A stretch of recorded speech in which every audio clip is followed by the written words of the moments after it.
Morning brother and sister. पिछले के lecture में हम लोगों ने बात किया था फोकस दूरी के बारे में, और फोकस दूरी के हम लोगों ने फार्मूला को ड्राइव किया था। लेकिन आज जो हम पढ़ने वाले हैं, ये गोलीय दर्पण की जो किरण आरेख होती है उसकी बनावट के बारे में हम पढ़ेंगे। बनावट का मतलब क्या हुआ कि मान लीजिए कि गोलीय दर्पण के सामने कोई वस्तु रखा गया है। मान लीजिए कि ये वस्तु है, तो वस्तु रखा गया तो उसका स्थिति कैसा है, वो आभासी है या काल्पनिक है, या वो दर्पण से जो वस्तु है उसका प्रतिबिंब कैसा बना है, बड़ा बना है या छोटा बना है।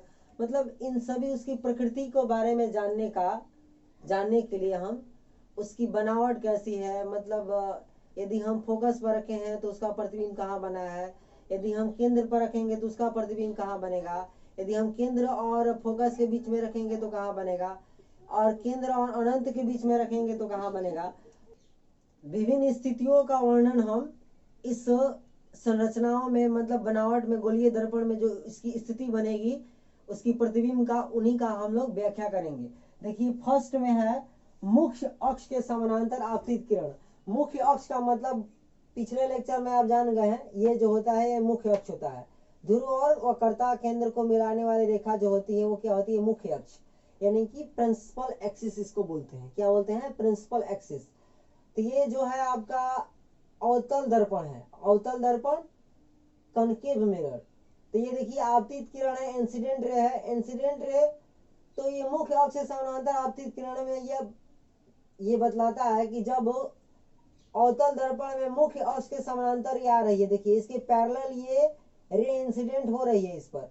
तो जब इसके समानांतर जब प्रकाश की किरणें अवतल दर्पण में इंसिडेंट होंगी तो वो फोकस से होकर गुजरती है, फोकस से होकर हमेशा। ये ट्रू है, मतलब ये इसका क्या है, थ्योरम है, थ्योरम ही कह लीजिए कि जब भी हमें रे डायग्राम बनाना होगा तो रे डायग्राम में फर्स्ट इंसिडेंट जो होती हैं, प्रथम जो घटनाएं होती हैं कि जब हम रे लेंगे तो पहला मान लीजिए कि यदि हम रे ले रहे हैं, आप मुख्य अक्ष से समानांतर जो किरणें आपतित होंगी तो वो जो होगी दर्पण से परिवर्तन के बाद फोकस होकर गुजरेगी।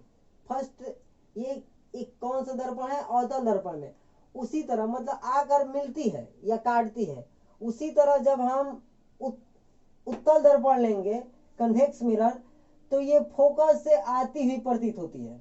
देखिए ये फोकस से आती हुई प्रतीत होती है, मतलब दोनों ही स्थितियों में क्या होता है, एक आकर मिलती है, इसमें आकर मिली तो इसमें एक क्या होगा, ये वास्तविक प्रतिबिंब बनाएगा। और कहीं से आती हुई प्रतीत हो रही है, मान लीजिए ये फोकस से आती हुई प्रतीत हो रही है, तो इसमें जो किरणें बने, इसमें जो बनेगा प्रतिबिंब बनेगा, जो इमेजेस बनेंगी वो क्या होगा, काल्पनिक होगा। मतलब इसको हम पर्दे पर प्राप्त नहीं कर सकते हैं, ये भी हम कह सकते हैं काल्पनिक, मतलब जिसको हम कल्पना केवल कर सकते हैं। तो ये रहा आपका उत्तल दर्पण। उत्तल दर्पण में ये आपतित किरण हो गई, ये और ये परिवर्तित किरण है। देखिए अब कहेंगे कि इधर क्यों, क्योंकि ये कैसा था, इधर के डायरेक्शन में उठा हुआ है, तो उठा होने के कारण ये प्रकाश इधर ना आकर क्या इधर ये चली गई, तो इधर चली गई, तो ये लग रहा है कि जैसे ये हम मिलाए हैं, ये काल्पनिक रेखा है। कैसी रेखा है, ये काल्पनिक रेखा है। तो ये लग रहा है कि फोकस से आ रही है, ठीक। अब उसके बाद फोकस की दिशा में यदि मान लीजिए ये भी क्या है, उत्तल दर्पण है। अब दूसरी स्थिति क्या होगी कि मान लीजिए कि प्रकाश की किरणें हम रे डायग्राम में लिए कि वो फोकस से आ रही है, तो जब फोकस से प्रकाश की किरणें आपतित होंगी तो दर्पण से परिवर्तन के बाद ये मुख्य अक्ष के समानांतर ही फिर वापस लौट आती है। बस उसी का ये क्या है, विपरार्थक है, मतलब इसका इन्वर्स कह लीजिए कि जैसे मुख्य अक्ष से समानांतर आती थी तो फोकस से जाती थी, उसी तरह जब फोकस से आएंगी तो मुख्य अक्ष से समानांतर जाएंगी। बस दोनों का क्या है, दोनों का सेम है, सेम सिचुएशन है। बस एक बार इधर से आ रही तो इधर जा रही है, तो जब इधर से जाएगी तो इधर से आएगी। मतलब कहने का अर्थ हुआ कि इसका रिवर्स प्रिंसिपल चलता रहता है, साइक्लिक प्रिंसिपल है, साइक्लिक कह लीजिए, मतलब कि एक चक्र अपना ये चक्र पूरा कर रहा है। कि मान लीजिए कि मुख्य अक्ष से समानांतर आ रहा है तो फोकस से जा रहा है, तो जब फोकस से जाएगा, कौन सा दर्पण है, ये अवतल दर्पण है। अवतल मतलब जिसका तल अंदर की ओर धंसा है। तो ये देखिए आपतित किरण जो है ये कहाँ से आ रही है, ये आ रही है आपकी फोकस से। अब फोकस से फिर क्या हुई, और फिर दर्पण से, फोकस से कटने के बाद फिर दर्पण पर परिवर्तन के बाद फिर मुख्य अक्ष के समानांतर लौट गई। तो ये क्या हो गई, मुख्य अक्ष के समानांतर लौट गई, तो ये अवतल दर्पण में हुआ।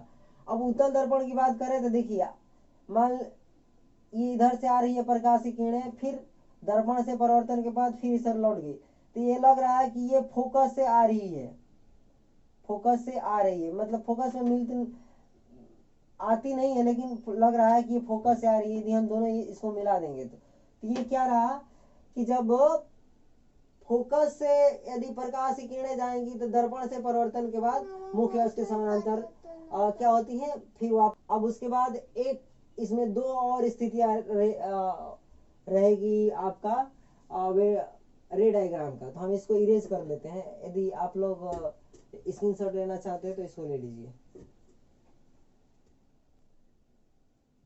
तो आप लोग इसका स्क्रीनशॉट ले लिए होंगे, तो हम इसको इरेज कर देते हैं।